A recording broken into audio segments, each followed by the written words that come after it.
আরেকটা কথা বলছি, কটা সিম আপনি ইউজ করতে পারবেন, খুব ভালো করে বুঝুন। কটা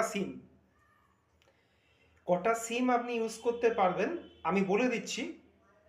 ট্রাই নতুন রুলস করেছে, আপনি 9টা সিম, 9 সিম ইউজ করতে পারবেন।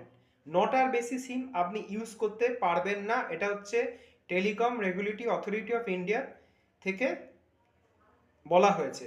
আপনার নামে 9টা সিমই আপনি ইস্যু করতে পারবেন, 9টা সিমের বেশি আপনি ইউজ করতে পারবেন না।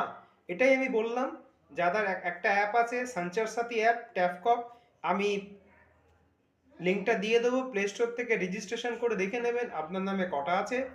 যেটা নেই সেখান থেকে আপনি একটা লাল বাটন আছে, প্লে স্টোরে গিয়ে আমি দেখিয়ে দেবো ভিডিওটা, পরে দিয়ে দেবো ভিডিওটা, সেখান থেকে আপনি আনরেজিস্টার করে নেবেন। সেই সিমগুলো আপনা আপনি বন্ধ হয়ে যাবে।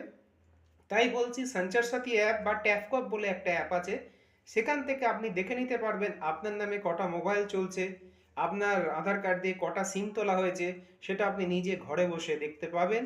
সঞ্চার সাথী অ্যাপ যদি আপনি পেতে চান, তার জন্য আপনাকে প্লে স্টোরে যেতে হবে।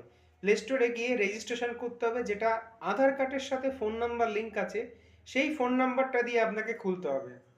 আপনার আধার কার্ডের সাথে যদি ফোন নাম্বার লিঙ্ক না থাকে, অন্য ফোন নাম্বার দিয়ে খোলেন, তখন কিন্তু আপনি দেখতে পাবেন না আপনার নামে কটা সিম আছে।